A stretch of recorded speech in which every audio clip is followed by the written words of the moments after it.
Autoline Daily is brought to you by Bridgestone, passion for excellence.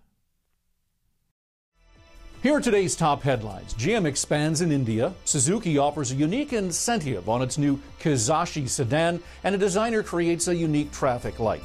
Up next, we'll be back with the news behind the headlines.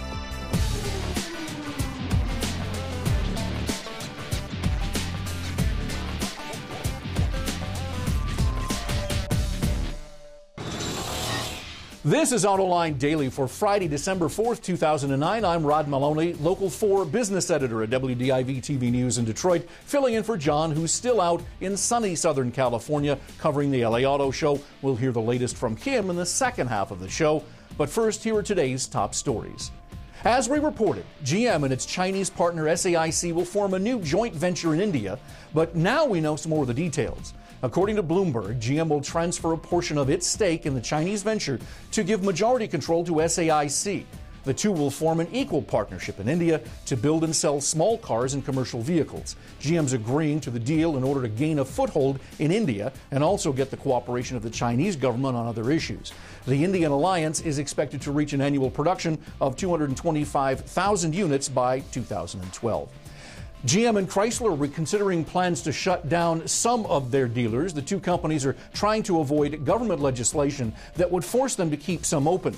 Dealers will get the chance to state their case in binding arbitration hearings with company executives as well, but many feel it's really not enough and say that GM and Chrysler need to be more transparent about what criteria they must meet in order to stay open.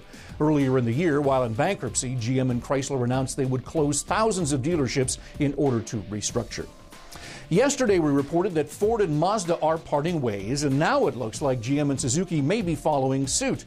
According to the Wall Street Journal, the Japanese automaker plans to sell its stake in the 50-50 joint venture that the two companies have in Ontario, Canada, to GM. The Kami Automotive facility is where GM builds its popular Equinox and Terrain crossovers, and the two have worked together there for more than 20 years. No word yet on when that sale is going to go through or how much it's going to be worth. In other Suzuki news, the company must really be confident in its new mid-size sedan, the Kizashi, because it's offering a special incentive if you test drive one.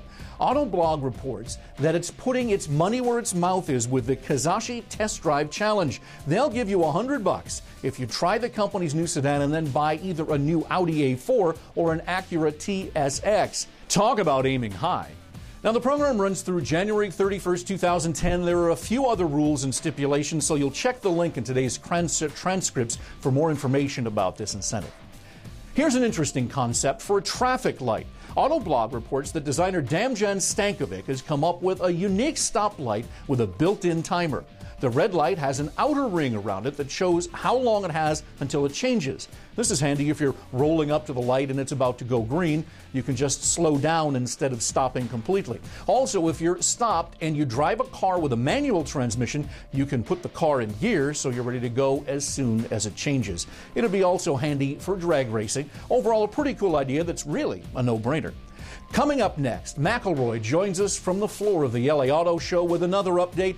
I'm Rod Maloney, Local 4 News business editor here in Detroit. Thanks for watching. See you next time.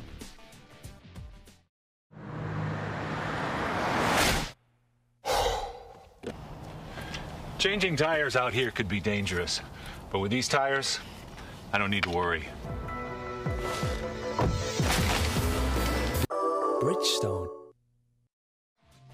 The second and final day of the LA Auto Show was a rather quiet and subdued affair. However, Hyundai had a major introduction when it pulled the wraps off the new Tucson. And you know, if I were Honda, I'd take one look at this and go, uh-oh, this is going right for the throat of the CR-V. However, Honda also had something up its sleeve, the Peanut, this very cute little commuter car that it's got on display that was actually designed at its studio here in Pasadena, California. And along the same lines, Volkswagen pulled the wraps off the Uplight. It's low-cost, high-fuel economy car that I think has got a terrific design. Right alongside it out on the floor there, Mitsubishi is showing off the PX Miev, which is their plug-in crossover, something that is supposed to offer about a 30-mile pure electric range.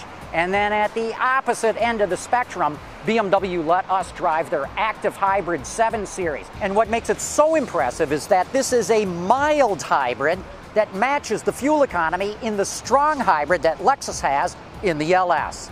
And that's the latest news from here at the LA Auto Show, as well as the latest news in the global automotive industry. Thanks for watching. We'll see you Monday.